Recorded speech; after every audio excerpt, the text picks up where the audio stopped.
Beasties, if you want a better breakdown of the witch's skills and her abilities, this video is for you.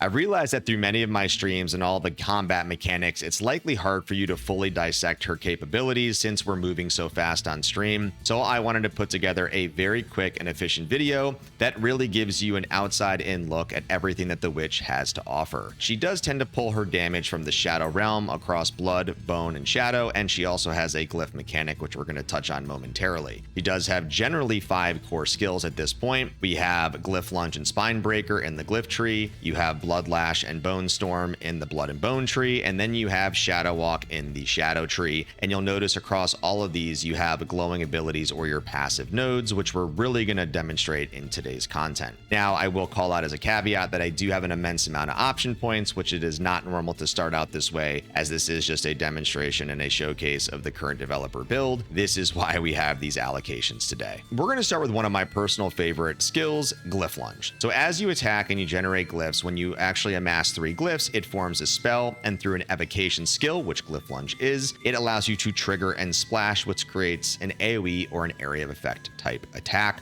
You will notice with Glyph Lunge, there is only one ability or a passive node, in this case, reprise. Now, the way to think about reprise, it is an uptime based mechanic. So the first point you put in is 40% uptime for your glyphs, the next one is 60, and then it gets to 75. If you really want to lean in and allocate the mechanic of Glyph Lunge and reprise, this is a very powerful combination, because to have 75% chance uptime on your glyphs, you are essentially able to chain all of your spells. It's great for big crowd controlling. It's a very fast-paced fluid mechanic. So let's go demonstrate how Glyph Lunge looks and feels, and we're going to go here in the Blooded Quarry. All right, so now that we've come up on a little group here of bogey spearmen, let's first attack on the first. You're going to notice here that you have a very fluid lunge, and as I do this, it lunges in, and you'll notice we have our first glyph that generates, now our second, and we now got to our third. Now, what I want you to look down here over the HUD is you have bleed, bleed, and stun, and again, those are different types of glyphs, and I really love the way that this hovers over. They did a really great job making it clear. So now let's show the actual spell impact. So now that we've CC'd and I attack, boom, you can see that there's stun, and it delivers a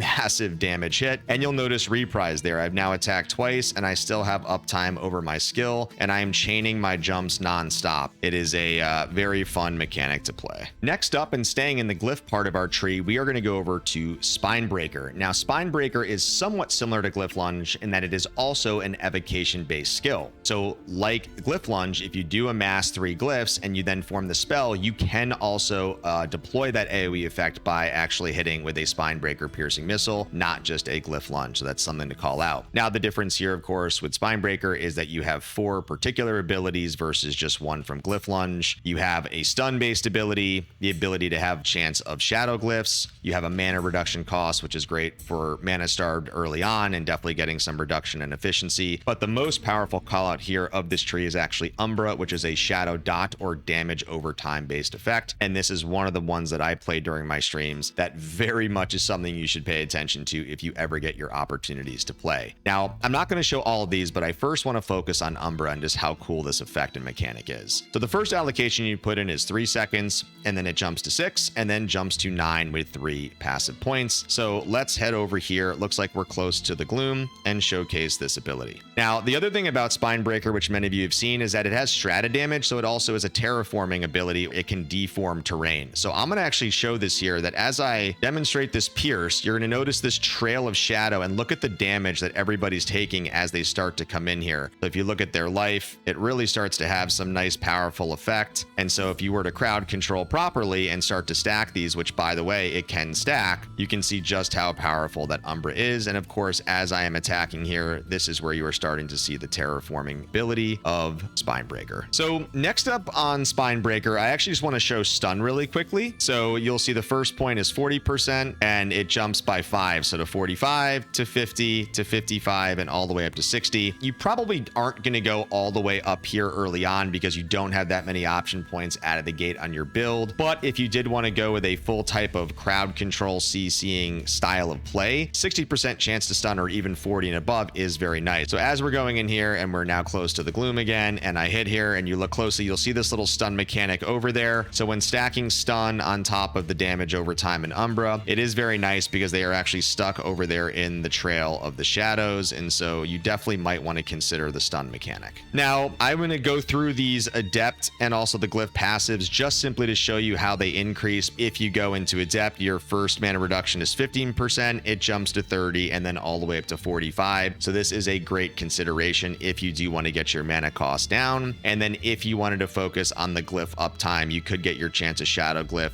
to be present on 30%, then jumping to 50 to 70 and all the way up to 80% with 4 allocation points. Next up in the tree, we are going to shift over into the blood and bone part of the node, and we are going to start with one of the very big crowd favorites, which was Blood Lash. Now, what's cool about Blood Lash is you'll see that it's essentially a grappling hook or a tether. Your first level up, you are starting with one tether in particular, but it is a mana leech based skill, which is really nice. Now, it doesn't do the most damage out of the gate because you only have one tether, but it is definitely something I would consider leaning into. Now, you'll notice here, similar to Spinebreaker, it does have 4 particular node abilities. You have the ability to get Life Leech as well if you want to build into that. Blood Rage, which actually increases your speed, which Blood Lash is a very great combination with increased stack builds because you are pulled in, you're stunned. We'll show that. So if you have very high IAS, it's definitely something I would consider building into. Ichor, arguably the most powerful to pay attention to because it increases your grappling tethers as you scale into it. That means you can do more damage, you can pull more in, you can increase your stun across the board, and then you also have Blood Glyph to start. Now, let's start with Ichor real quick. First, what I just want to basically show you is just how Blood Lash actually looks. So as you'll notice here, this gazer, as I pull in, there's also a stun effect. So you'll notice there that, hey, it grapples, it pulls in, and then it allows me to continue attacking with other skills, which is a nice effect. Now, if we go back here to Ichor, the first allocation is 2 grappling tethers, which jumps to 3 and all the way up to 5. All right, here's a nice pack here. So let's go demonstrate the 5. So as I attack, you'll see, boom, it pulls everybody in. Now there is a little slow reduction time. It's about 2 to 3 seconds, but you pull in and again, you get some mana, it gives some initial stun. So it is a really nice effect, especially if you have increased attack speed. Now, what's also nice in particular about this is that you can also pull in the resource crystals. So you'll notice that I grapple hook the crystals. So it gives me mana and life. So if you're in the middle of a fight and you're struggling for resources, that is a nice thing to consider. If we do go into Life Leech, the first point gives you 1, jumps to 2 and all the way up to 3, so you can get 3% Life Leech, and again on the basic hit you get 4.1% mana on hit, so they're somewhat commensurate with each other. And then on Blood Rage you can increase attack speed for 4 seconds, 8, 12, and all the way up to 20. So you'll notice here that as I pull in with Blood Lash, right, and they're all stunned, now my increased attack speed, like, see how fast that I'm attacking here? This is huge. So when you combine Blood Lash with a very increased attack speed build, you can see just how fast you drop those packs. Those were level 5 packs. Those were not easy monsters, and we took them down pretty quick thanks to the combination here of Ichor and of course maximizing Blood Rage. Now finally shifting over to Blood Glyph. Again, if you want to go on the glyph route, the thing with glyph though, by the way, is I wouldn't necessarily recommend this because you can only splash these with an evocation skill. So if you were going to combine Blood Lash with Spinebreaker, then I would say sure, maybe you would do that. But if you don't want to go the glyph tree, then I would not recommend wasting any allocations into the Blood Glyph here. But the first point goes into 12, then to 20, 28, and then all the way up to 36%. Now, staying in the blood and bone tree, let's work our way up here over to Bone Storm, which is a really fun channeling like effect. Now, this is similar to Spinebreaker in that it can actually deform terrain, but it is not an evocation skill, which is the one difference. You'll see here that it can fire a rapid blast of bone shard missiles, and it does have 3 abilities: Bone Glyph, Echo, and or Impel. So as we mentioned earlier, Spinebreaker can do stun. You can also look at knockback effects with Bone Storm and your channeling, but Echo is a reflecting shot, which is really neat and fun. The first point gives you 20%, up to 33, 40, and all the way up to 45% if you choose to go this route. But again, similar to Blood Lash, if you're not going to go down to an evocation at all with Glyph Lunge and Spinebreaker, you would not want to waste your mechanical passives here because you're not really going to get a main benefit from Bone Glyph overall in terms of if you're going for the spell based outcome. So we're going to just show off here really quickly the channeling effects.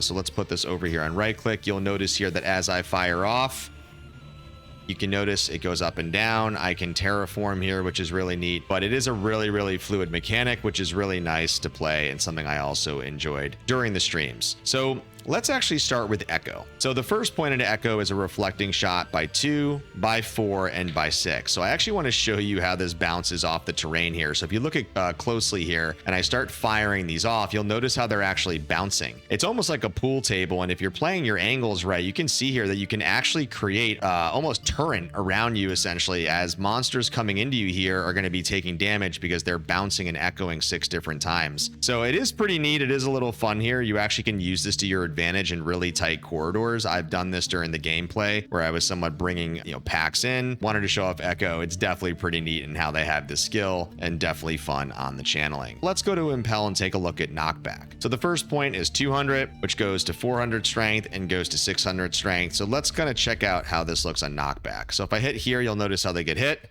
back and back and back. So again, when you're thinking about a channeling skill like this, especially when you're going into bigger packs, this is where I could really see this being more effective. Now, candidly, I didn't play this all the way on Knockback because I went actually different directions. So if we're looking here as a pack is about to attack us and as I'm channeling, you'll notice here that as I'm going across the board, everybody's getting knockback. So again, you can kind of decide how much knockback you want to go into. Maybe you'd only put 1 point in, but it gives you enough of a survivability buffer where, again, you can obviously chain your jumps, change your dodges, have your knockback mechanics. Again, Bone Storm is a really fun channeling effect. The final node in her skill and abilities is the Shadow Walk, which really basically is a teleportation based mechanic. So it does allow you to teleport to a point of interest, and you can see that they are knockback and they are cursed. So it is movement, it can knock back, and it deploys curses. So they do have 3 different abilities here. The first of which is Scourge, extend the area of effect, as well as Cipher. So I kind of teased this a little bit earlier. Now, Scourge is interesting as a curse because think of Scourge as kind of an amp damage style effect. So as you obviously are splashing in the teleportation movement, it is going to curse with Scourge. So the first point here in Scourge would last for 4 seconds, and we can pump this all the way up here to 10 seconds. So let's go show off the general mechanics and movements of Shadow Walk. Let's get ourselves back over to the Gloom, and it looks like we got a pack here already. So you're going to notice that I can boom and teleport and splash, and you're going to notice the little skull there underneath them. So those are the minor or the major criticals. So you'll see, again, it's splashing, you can see the Scourge. Now, obviously I have a lot of mana here, so I'm able to chain these, but again, it can get you out of danger. It can definitely be a survivability mechanic. It allows you to stun, but it also allows you to deploy these spells. So then as you spell, you can attack and chain with other types of abilities. Let's look at the increased area of effect here. So this is 5. And you have the chance to go to 8. So again, as I attack here, you'll notice, look at the size of that splash. You can see on the screen how sizable this is. If we look at this pack and this stun, boom. That is a really, really interesting consideration for your inputs because, again, it creates that stun-like effect. And so not only is it going to be able to get you out of harm's way really quickly and move from a mechanic, but it also is going to be able to deploy Scourge or, again, certain curses. Finally, we have Cipher, which is 20% chance of glyph on curse, which can go to 33 and up to 40. So now let's do this again. Here, I'm going to actually just deploy these really quickly to get the curses off. So if we look here, we can see let's attack and chain and chain and chain. So obviously the thing here with Cipher, it's on the kill, so it's not on the hit, right? So you can see there that we just killed and we got our glyphs and we got our glyphs and we've deployed them. So again, I don't think it is necessarily the best thing that I would lean into, but it is something you can obviously look at if you really wanted to go that direction. Obviously, it's randomizing the type of glyphs and uptime that you get, but it's a really fun style of play. But again, it's not really your DPS attack. It is a supporting style build. You're usually going to Shadow Walk splash, and then you're going to have your main DPS on a final skill. The big takeaway from me is the pacing of all of these skills for a pre-alpha, which play really smoothly and efficiently, and we already have some very fun and dynamic skills and abilities across the witch class. But I want to hear from you. Please drop your thoughts and feedback below so we can manage this up to the developers as they continue to fine-tune the game into the next phase of the playtest experience. Stay wise, beasties.